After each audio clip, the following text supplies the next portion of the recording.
الراديو، كل عندنا هدف واحد، نشجعوا الراديو بكل حالات اليوم.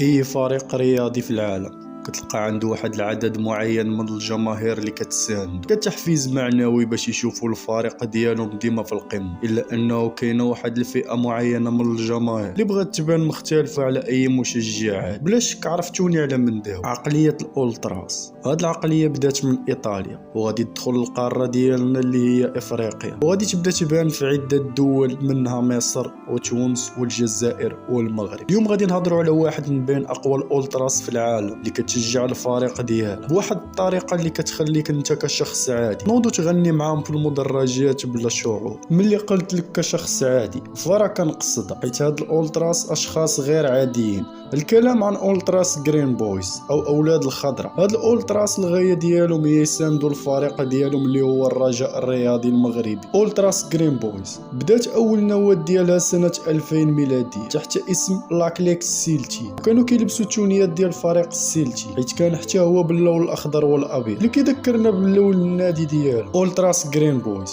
غادي تاسس رسميا سنه 2005 بالضبط في 21 يونيو.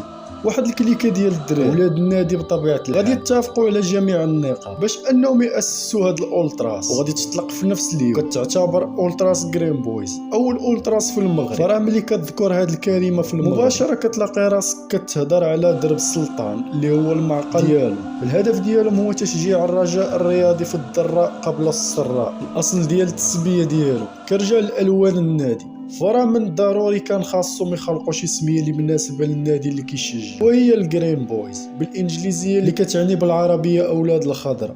كما انه الشعار ديالهم اللي عباره عن رمز كائن فضائي اللي بغاو يوصلوا لينا انه عندهم عقليه مختلفه على كاع الاولتراس وان عالمهم بوحد وما كاينش عندهم منافس. هادشي كامل في سبيل تشجيع النادي الاخضر، نادي الرجاء الرياضي، بحال اي اولتراس في العالم اللي في الاصل هذا هو الدور ديالو. وكانوا كيشجعوا الرجاء الرياضي الى اخر نهايه المباراه. بعد التاسيس ديالهم باسبوع الجماهير غادي تبدا تجي تشجع الرجاء الرياضي في كل ماتش، وكانت كتجيب اعداد كبيره باش تساند الفريق الاخضر. كانت العشوائيه بزاف في البدايه ديالها بحالهم بحال اولتراس الغريم ديالو. كان عندك اي توني كتجي كتدخل بيه وتشجع الفريق ديالك. اولتراس جرين بويز غادي ترفع اول باش رسمي ديالها كان في ملعب الابجيك رغم التاخر ديالهم في رفع اول باش رسمي ديالها لانهم كانت عندهم عداوه مع اولتراس وينرز اللي سبق لي هضرت لكم عليها. الاولتراس ديال الغريم التقليدي ديال فريق الرجاء الرياضي وهي الوداد الرياضي، فرق مدينة الدار البيضاء، كبار الأندية المغربية والإفريقية. كانت عندهم عداوة تنافسية كبيرة خرجت على إطار كرة القدم. أولتراس الغريم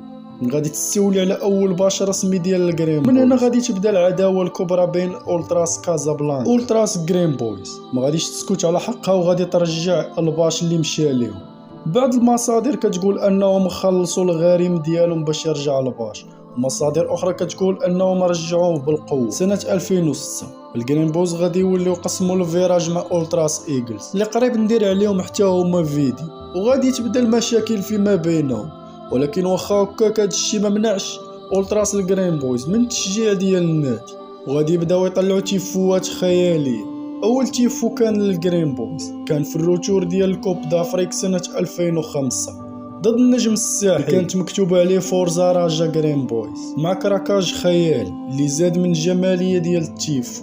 وكانوا شي تيفوات خياليه ديال الجرين بويز، من اهمها تيفوات ديربي الريمونتادا اللي كان ضد الغريم ديالو وحاولوا الاستفزاز ديالو.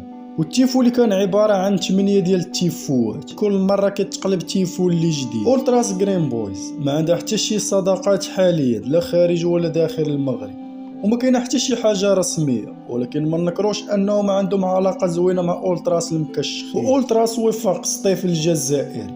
اولتراس جرين بويز كترفض انها تدخل في اي علاقه مع مسيرين او منخرطين للفريق اذا كان الفريق غادي مزيان، حيت العمل ديال الجروب هو تشجيع الفريق. اذا كان الفريق غادي في تنازل مستمر هنا كيجي الدور ديالو ويحتجوا ببلاغات حضاريه. اولتراس جرين بويز هي السباقه في اطلاق اول منتوج رسمي خاص بالاولتراس في المغرب، واول واكبر كراكاج تاريخي في المغرب ضد الهلال السوداني، ودارت اكبر تنقل تاريخي لتونس ضد النجم الساحلي، والعديد من الانجازات. حتى لهنا يكون سال الفيديو. كنتمنى نكون ما قصرتش في حق هاد الاولتراس، وانني كنت محايد.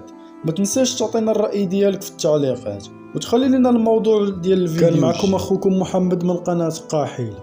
تهلا.